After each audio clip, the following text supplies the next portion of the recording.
حبيبي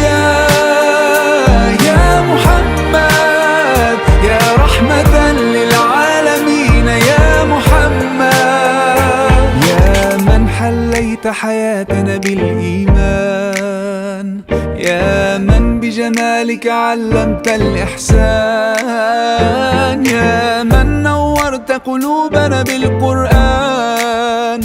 يا حبيبي يا شافعي يا رسول الله، بأمي وأبي فديتك سيدي، صلاة وسلام عليك يا نبي.